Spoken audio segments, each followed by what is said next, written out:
የቀይ ባህር ውጥረት እየጨመረ ነው። ሀያላን ሀገራት ወደ ቀይ ባህር ፊታቸውን በአዲስ መልክ ማዞራቸውን ተከትሎ ውጥረቱ ዓለም አቀፋዊ ሆኗል። በተለይም ሩሲያ ባህር ኃይሏን በቀይ ባህር ልታስገባ ነው መባሉ ከፍተኛ ትኩረት ስቧል። የሩሲያ ወደ ቀይ ባህር መምጣት ወታደራዊ ፉክክሩን ይበልጥ ከፍ ያድርገዋል። ሱዳን የፉክክሩ ማገርሸት ምክንያት ሆናለች። በሱዳን ጉዳይ አሜሪካና ሩሲያ በአዲስ መልክ ፍጥጫ ውስጥ ገብተዋል። ሩሲያ በቀይ ባህር ዙሪያ ስትፈልገው የኖረችውን የጦር ሰፈር ግንባታውን በአስተማማኝ ሁናቴ ለማግኘት ጫፍ ላይ ደርሳለች። ጉዳዩን ከቀጠናው የኃይል አሰላለፍ አንጻር በጥቂቱ እንመለከተዋለን።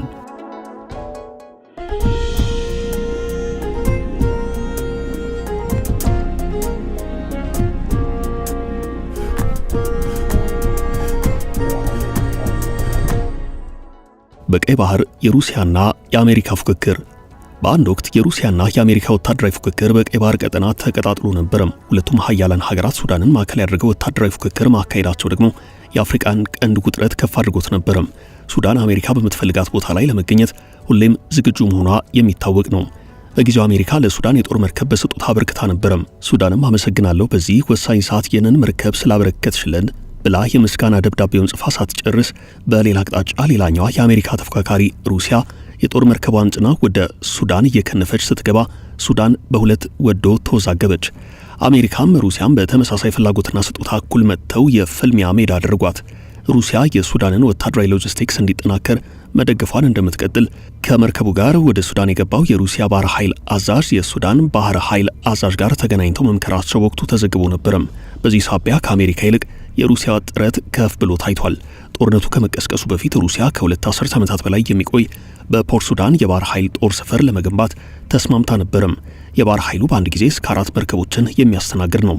መርከቦቹ ደግሞ ኒውክሌር የታጠቁ ይሆናሉ ተብሎ ነበረም። እስከ 300 በሚደርሱ ወታደራዊና ወታደራዊ ያልሆኑ ሰዎችም ይመራል ተብሏል። በስምምነቱ መሰረት ሩሲያ የጦር መሳሪያዎችን፣ ጥይቶችንና ሌሎች ቁሳቁሶችን በሱዳን ወደቦችና አውሮፕላን ማረፊያዎች ማጓጓዝ እንደምትችል ተዘግቦ ነበረም። ነገር ግን በጊዜው የሱዳን ባለስልጣናት የሰጡት ማረጋገጫ አልነበረም። ሞስኮ ያኔን ሙከራ ይዛ ፊቷን ወደ አፍሪካ በማዞር ዓለም አቀፋዊ የበላይነትን ለመያዝ አልማ በስፋት እየተንቀሳቀሰች ነው። በፈረንጆቹ 2017 የቀድሞ የሱዳን ፕሬዝዳንት ኦመር ሐሰን አልበሽር በሞስኮ አድርገውት በነበረው ጉብኝት የሩሲያው ፕሬዝዳንት ቭላዲሚር ፑቲንን አገሬ ከአሜሪካ ይጠብቁልኝ ማለታቸው ይታወሳል። በቀድሞ የሱዳን ፕሬዝዳንት ኦመር ሐሰን አልበሽር የስልጣን ዘመን ቱርክም በስዋኪን ወደብ የጦር ሰፈር ለመገንባት ስምምነት ነበራት። ስምምነቱ በታቀደው መሰረት ሳይፈጸም የሱዳን ወታደራዊ መንግስት በመፈንቅለ መንግስት ተቀየረም። ከዚያ በኋላ ያሉት ሁለት ጄኔራሎች ወደ ጦርነት ገቡ። ከጦርነቱ ጋር ተያይዞ የነበረው እንዳልነበር ሆኖ እንደገና ሌላ የኃይል አሰላለፍ ተፈጠረም። አዲሱ ወታደራዊ ፉክክር አሜሪካና ሩሲያን መልሶ አገናኘም። በአሁኑ ሰዓት የሩሲያ ባህር ኃይል ወደ ቀይ ባህር የመምጣቱ ዜና የብዙዎች መነጋገሪያ ሆኗል። የሩሲያ መምጣት የቀጠናውን ወታደራዊ ፉክክር ከፍ ያድርገዋል ተብሏል። ምክንያቱም የሩሲያን ወደ ቀይ ባህር መምጣት በስጋትነት የምትመለከተው አሜሪካ የራሷን አዲስ ሩጫ ጀምራለች። የትራምፕ አስተዳደር የሱዳን ጄኔራሎችን ለማደራደር ጥረት የጀመረው በዚህ ምክንያት ነው። አብደልፋታህ አልቡርሃን የሚመሩት የሱዳን ጦር ግን የትራምፕን የሰላም ጥሪ አልተቀበለም። በአንጻሩ ዳጋሎ ጥሪውን ተቀብለዋል።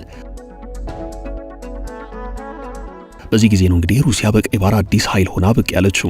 ሩሲያ የቀይ ባህርን ዳርቻ ለመቆናጠጥ የኃይል አሰላለፏን ያስተካከለችው በሱዳን በኩል መሆኑ ለአሜሪካ ከፍተኛ ስጋት ነው።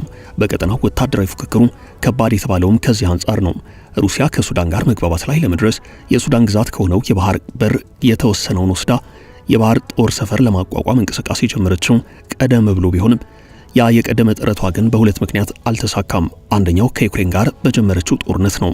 ሁለተኛው ደግሞ የሱዳን የእርስ በርስ ጦርነት ነው። የሱዳን የእርስ በርስ ጦርነት ከቀደሙት ጊዜያት የተለየ በርካታ ሀገራት በእጃዙር የሚሳተፉበት ሱዳንን ለሁለት የሚከፍል እስካሁን ድረስ ማቆሚያ ያጣ አደገኛ ጦርነት ነው።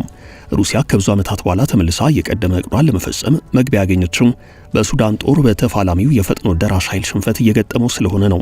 የሱዳን ጦር የግድ ተፋላሚውን ለማሸነፍ ከሩሲያ ጋር የሰጥቶ መቀበል ድርድር ውስጥ ገብቶ ታይቷል። ሩሲያ አጋጣሚውን ተጠቅማበታለች። የሩሲያ ባህር ኃይል በሱዳን የቀይ ባህር የወደብ ከተማ ሊገነባ ነው የተባለውም በዚህ ምክንያት ነው። ሩሲያ በዚህ ቀጠና የባህር ኃይል ሎጂስቲክስ ጣቢያን በመገንባት በቀጠናው የበላይነትን ለመያዝ ውጥን አላት። ለዚህ ውጥን መሳካት የጄኔራል አብደልፋታህ አልቡርሃን አስተዳደር እነሆኝ ብሎ በፍላጎቷ ተገኝቷል። የሱዳን ጦር ከሩሲያ ጋር ከጀመረው ግንኙነት አንጻር የአሜሪካ መንግስት ማስጠንቀቂያ ቢሰጠውም ከሩሲያ የጦር መሳሪያዎችን አብዝቶ ስለፈለገ ስትሰማው ለህ ሳታምን ግባ ያለ መስሏል። በዚህ ሰዓት ሩሲያን ወሳኝ አጋር ያደርገው የሱዳን ጦር የአሜሪካንን ማስፈራሪያ የሚሰማበት ጆሮ የለውም። የቀይ ባህር ቀጠና ያሰላለፍ። በቀይ ባህር ቀጠና እየታየ ያለው የኃይል አሰላለፍ ወታደራዊ ፉክክርን መሰረት ያደረገ ነው። በዓለም ከፍተኛ ነዋይ፣ ከፍተኛ ሀገራዊ በጀት የሚመደበው ለወታደራዊ ዓላማ ስለሆነ ፉክክሩ በቀላሉ የማይታይበት ደረጃ ላይ ደርሷል። ወታደርን ለማሰልጠን፣ የጦር መሳሪያ ለማምረትና ለመሸመት፣ የጦር ሰፈር ለመገንባት፣ ወታደራዊ አሰሳና ቅኝት እንዲሁም ስለላ ለማካሄድ፣ ጦር መሳሪያ ለመሸጥና ለመለወጥ፣ ኤክስፖርት ኢምፖርት ለማድረግ ቀይ ባህርን የሚዞሩ ሀያላን በአዲስ መልክ በአዲስ ኃይል አሰላለፍ ከባድ ትንቅንቅ ውስጥ ገብተዋል። አሜሪካ፣ ሩሲያ፣ እስራኤል፣ ፈረንሳይ፣ ቻይና፣ ቱርክ፣ አረብ ኤምሬቶችና ሌሎችም ሀገራት ወደ ቀይ ባህር ፊታቸውን አዙረዋል። ቀይ ባህር ሽኩቻ በዝቶበታል። አሳዳጅና ተሳዳጅ ኃይል እየተፈጠረበት ነው። ቀይ ባህር የኤደን ባህረ ሰላጤና ህንድ ውቅያኖስን ያገናኛል። ተመራጭ የንግድ መስመር ነው። ከአየር ንብረት ሁኔታ እስከ መልክዓ ምድርና የተፈጥሮ ሀብት እንዲሁም እስከ ዴሞግራፊ፣ ቱሪዝምና ንግድ ቁልፍ ድርሻ አለው። ለዘመናዊ ቅኝት ይጠቅማል። አሰሳ፣ ፍተሻና ሚስጥራዊ ስለላ ይደረግበታል። ከፍተኛ ወታደራዊ ጥበቃ አለም። ከተፎካካሪ የሰሜን ምስራቅ አፍሪካ እስከ ምስራቅ አፍሪካ፣ ከአፍሮ አረብ ሀገራት እስከ አረቡ ዓለምና መካከለኛው ምስራቅ ሀገራት፣ ከታዳጊ ሀገራት እስከ አደጉና የበለጸጉ ሀያላን ሀገራት ድረስ ከቀይ ባህር አይጠፉም። ዘመንኛ ተገዳዳሪዎች የሚሻኩቱበትና የሚሯሯጡበት ብቸኛው ባህር ስለሆነ የፉክክር ሜዳ ነው።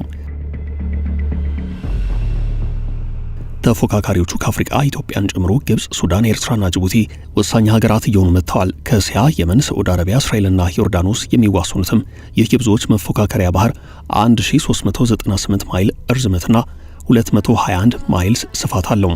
169100 ማይል ካሬ ይሸፍናል። ቀይ ባህር አፍሪካና እስያ መካከል የሚገኝ ሲሆን ባህሩ ለምስራቅ አፍሪካ ትኩሳት፣ ለመላው አፍሪካ ራስ ምታት፣ ለሀያላኑ የፉክክር ማዕከል ነው። ከነዳጅ እስከ ፋብሪካ ምርት፣ ከወታደራዊ ቁሳቁስ እስከ ምግብና አልባሳት ሲንሸራሸሩበት የሚኖር ባህር ነው። የጦር መሳሪያም በዚህ ነው የሚሸጋገረው። የፋብሪካ ውጤቱም የሚመነዘረው በቀይ ባህር ነው። ለአፍሪካውያን ሞት የሚደገሰው በዚህ ባህር ነው። አፍሪካ ራሱን መቻል ከጀመረ የምዕራባውያን ካፒታሊስቶች ኪሶች ራብተኞች ይሆናሉ የሚባለው ቀይ ባህርን ቅድሚያ ለአፍሪካ ጥቅም ማዋል ሲቻል ብቻ ነው። በቀይ ባህር ቀጠና ቻይና፣ ሩሲያና አሜሪካ ዋነኞቹ ተፎካካሪዎች ናቸው። አሜሪካ በአሁኑ ሰዓት የሩሲያና የቻይናን እንቅስቃሴ በጥንቃቄ ትመለከታለች። ከጀነራል መሐመድ ሐምዳን ዳጋሎ ጋር በፍልሚያ ላይ ያለው የጀነራል አብዱልፈታህ አልቡርሃን ጦር ሩሲያ ሰራሽ የሆኑ የጦር መሳሪያዎችን የሚያገኝ መሆኑን ተከትሎ በዚያ በኩልም ድጋፍ ስለሚደረግ ፍልሚያው ቀላል አይደለም። አብዱልፈታህ አልቡርሃን በሱዳን የእርስ በርስ ጦርነት ውስጥ በማናቸው መልኩ አሸናፊ ሆነው ለመውጣት የትኛውንም አይነት ስምምነት ከማድረግ ወደ ኋላ አይሉም። ሩሲያ ለሱዳን ሱ-30ና ሱ-35 ተዋጊ ጀቶችን የምትሰጠው ወደ ቀይ ባህር ኃይሏን ለማስገባት የሚያስችላትን ምክንያት አግኝታ ነው። ሩሲያ ፖርት ሱዳን ላይ የባህር ኃይል ሎጂስቲክስ ማዕከል ለመገንባት ያቀረበችው ጥያቄ ጥሩ ምላሽ ያገኘው የአልቡርሃን ጦር መሳሪያ ባስፈለገው ጊዜ ቀድማ በመገኘቷ ነው። ከዚህ ውጪ የአልቡርሃን መከታና ሌንታ የሆነችው ደግሞ ግብጽ ናት። ግብጽ በቀይ ባህር ከሳዑዲ አረቢያ ጋር የጀመረችው ወታደራዊ ልምምድ ከኢትዮጵያ ቀጠናዊ ጥቅም አኳያ በስጋትነት ሊታይ የሚችል ነው። ኢትዮጵያ በቀይ ባህር ላይ የወደብና የባህር በር ባለቤት ለመሆን የአባልነት ድርሻም እንዲኖራት ዲፕሎማሲያዊ እንቅስቃሴ በምታደርግበት በዚህ ወቅት ግብጽ ይህንን እንቅስቃሴ ለማክሸፍ ላይ ታች እያለች ነው።